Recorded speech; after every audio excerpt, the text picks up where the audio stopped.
What's up, ladies and gentlemen, boys and girls? This is your boy, the Dread Man, representing WWG, the Wrestle with Greatness podcast. Let's get into tonight's, or should I say today's episode of Monday Night Raw. First off, WWE, the first things first.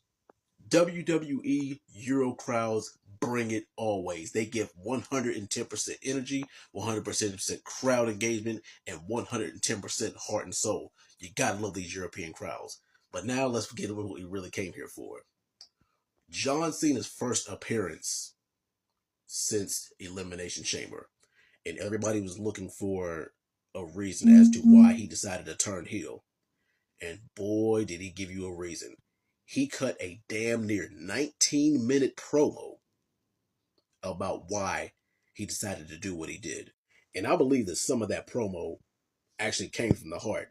Because with John Cena being the face of the company for over 20 years, his main excuse was he gave everything and it still wasn't good enough.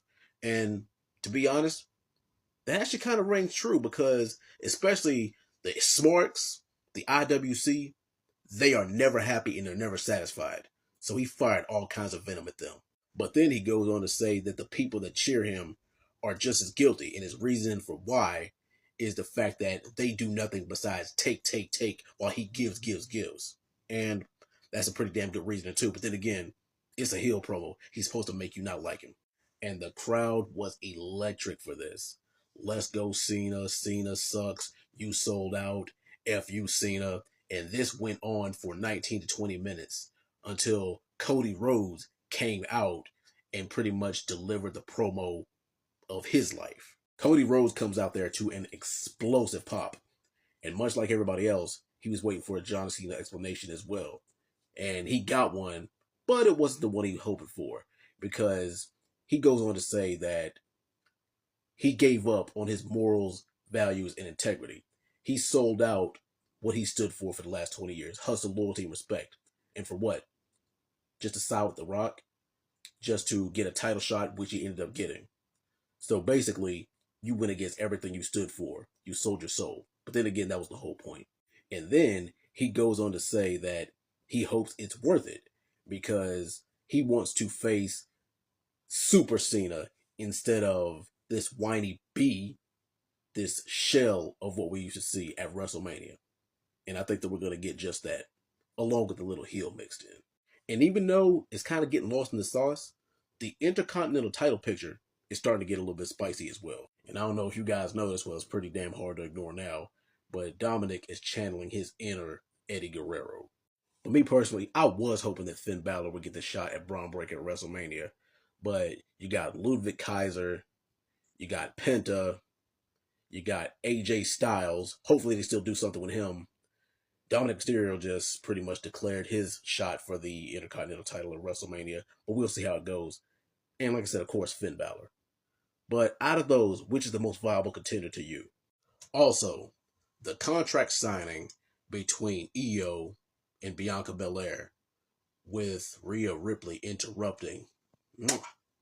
Pure gold. This is exactly what we've been asking for. A triple threat match between the three.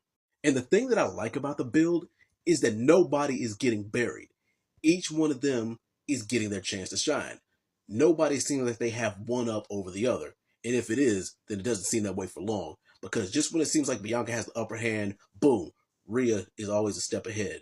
And just when it seems like Rhea is starting to get the upper hand, boom, Io climbs back to the top. I love the back and forth between all three of them.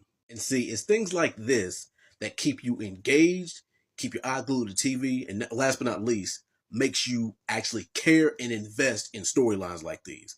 Because the match is going to be great regardless, but it's stuff like this that make you sink your teeth into it. Now, there's some people who are not 100% sold on the build between Gunther versus Jey Uso because they're kind of using Grayson Waller and Austin Theory to pass the time. I'm not really too happy about it either, but I can kind of see why they're trying to keep them away from each other as far as possible for WrestleMania. Me personally, I love Gunther's promo work because he has this whole snobby, snooty, I'm better than you, you're beneath me heel personality. And I think that's what's kind of been missing in the championship picture lately. And Jey Uso and Gunther not only have contrasting styles in the ring, but they have contrasting styles out of the ring as well. That's why we need to see at least 2 to 3 good promo battles before WrestleMania between these guys.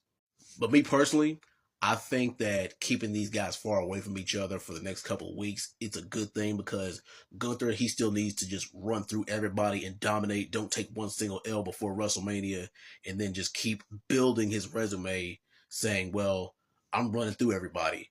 What makes you worthy besides the fact that you just won the Royal Rumble? I actually love this build. Anyway, guys, that wraps up the Monday Night Raw recap and the WWG Wrestle Greatness podcast. Thank you guys for tuning in. I'll be back soon.